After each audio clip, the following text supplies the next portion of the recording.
কোন গোপনে মন ভেসেছে ধারাবাহিকে আমরা দেখেছিলাম অনিকেতের বাবা সূর্য হাতে একটা গিফটের প্যাকেট নিয়ে আলমারিতে রাখতে গেছে। দেখতে পেয়েছে ওর মা, এসেই জিজ্ঞেস করেছে তুমি কি অনুরাধার জন্য কোনো গিফট কিনেছো? ওর বাবা আলমারিতে রাখতে গিয়েও রাখলো না, এসে বলছে তোমার কি হয়েছে বলো তো, তুমি যেন ছায়ার সাথে ঝগড়া করছো, কেন করছো এরকম? আমি অনুরাধার জন্য গিফট আনবো? আমি তো কিছু জানিই না অনুরাধার কি হয়েছে, কোথায় আছে। শ্যামলী অনিকেত অসুস্থ হয়েছিল বলে ওকে আশপাশে কোনো বাড়িতে রেখেছে, ওরাই দেখাশুনো করছে, আমি জানতেও চাইনি।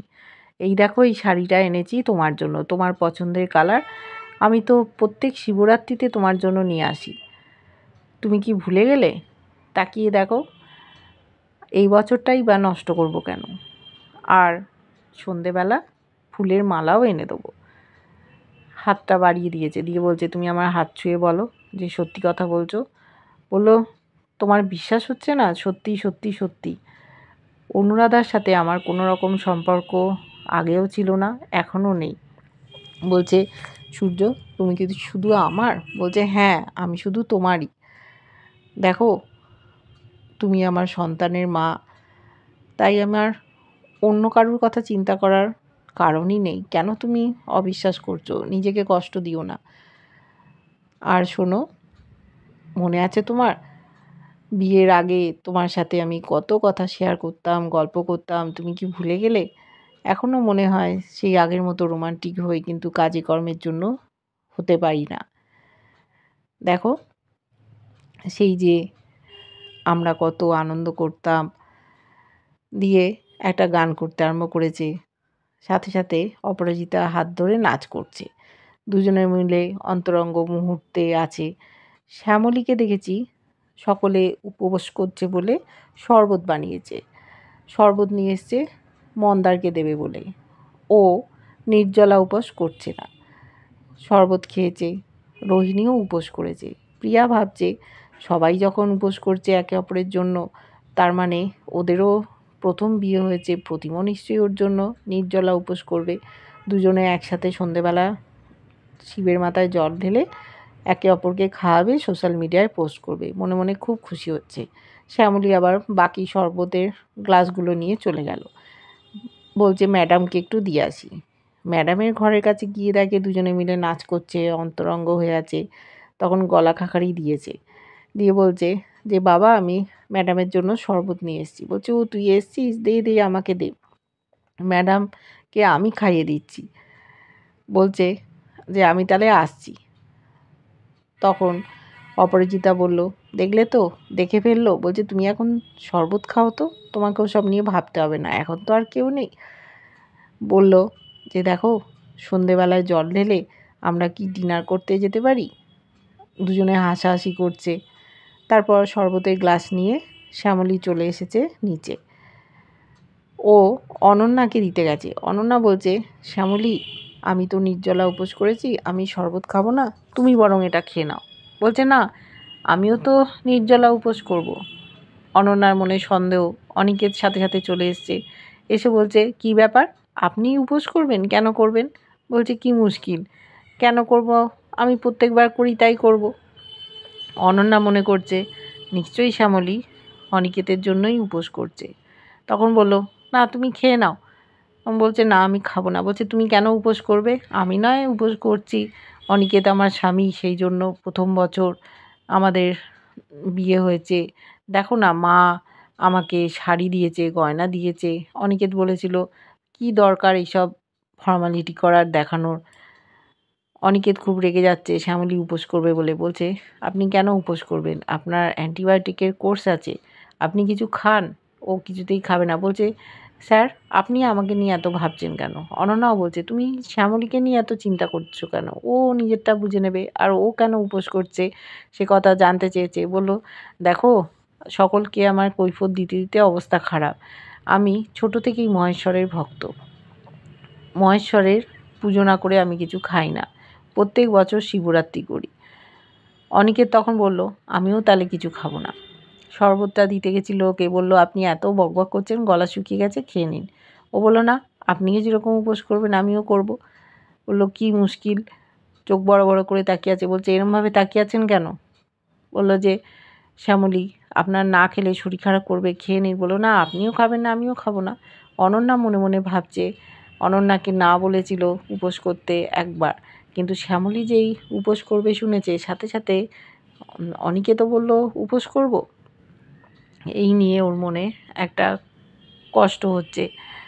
অনিকেত চলে গেল, জোর করে ওকে শরবত খাওয়াতে গিয়েছিল বলে অনন্যা বলছে, তুমি কেন অনিকেতকে জোর করছো?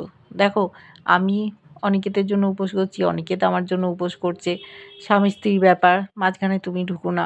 বলছে, তা তো বটেই, তুমি তো এখন স্যারের ভালো মন্দের খবর রাখবে। অনিকেত হাঁ করে তাকিয়ে দেখছে। দেখেছিলাম মন্দার আর রোহিণী আড়ালে চলে গেছে, ডেকে নিয়ে গেছে রোহিণীকে। বলছে, কি ব্যাপার, এখানে তুমি আনলে কেন? বলছে, এখন তো কিছু খাওয়া যাবে না, উপোস, তাহলে অন্য কিছু আমরা খাই। বলছে, আমরা অন্য কিছু খাবো? বলছে, হ্যাঁ, আমরা একে অপরকে চুমু খাবো, দেখি পেটটা ভরে কিনা। বলছে, কি আরম্ভ করেছো, সকলে দেখে ফেলবে, এরম করলে হবে? দুজনে যখন কাছাকাছি এসছে সেই সময় সূর্য চলে এসছে। বলছে যে, দেখো, এইভাবে এরকম করলে হবে না, তোমাদেরকে একটা সিদ্ধান্ত নিতে হবে। ওরা তটস্থ হয়ে গেছে, বলল মন্দারকে যে, তোমাকে দায়িত্ব নিতে হবে রোহিণীর, তুমি যদি দায়িত্ব না নাও, এরমভাবে ঘোরাফেরা করো, তাহলে কি করে হবে? তুমি দায়িত্ব নেবে তো? শ্যামলী কোত্থেকে খুঁড়ি খুঁড়ি চলে এসছে। বলছে, কিরে, এখানে কি করছিস? দেখ বাবা কি বলছে তোকে, তুই রোহিণী দিদির দায়িত্ব নে, এবার কাজকর্ম কর, এইভাবে ঘোরাফেরা করলে চলবে? তুই নিবি তো? বাবাকে কথা দে শিগগিরই। মন্দা তখন বলল, হ্যাঁ, আমি কাজ করব, রোহিণীর দায়িত্ব নেব। রোহিণীও চুপচাপ আছে। বলছে, দেখো, আমি হয়তো তোমাদের ব্যাপারটা মেনে নিয়েছি, কিন্তু অপরাজিতা তোমাদের মানবে না, এখন সেদিকটা ঠিক করতে হবে। এদিকে সূর্য বলছে, একটা মেয়ের দায়িত্ব তো আমি একজনের ঘাড়ে দিলাম, কিন্তু আরেক মেয়ের দায়িত্ব কে নেবে? বলছে শ্যামলীকে। শ্যামলী বলল, বাবা তুমি ভেবো না। মনে মনে ভাবছে, আমি তো আমার জীবনটা এইভাবে নিজেই বেছে নিয়েছি, আমার পাশে আর কে থাকবে? বলছে, দেখো, আমার তো মহেশ্বর আছে, তুমি চিন্তা করো না, মহেশ্বরই আমাকে দেখাশুনো করবে। বলছে, ওরম করলে কি হয়? তোকেও তো দেখাশুনো করে লোক চাই, কি হবে তোর সেই নিয়ে আমি খুব চিন্তা করি। বলল, বাবা তুমি একদম চিন্তা করো না, আমার জন্য মহেশ্বর আছে, মহেশ্বর থাকলেই আমিও ঠিক থাকবো।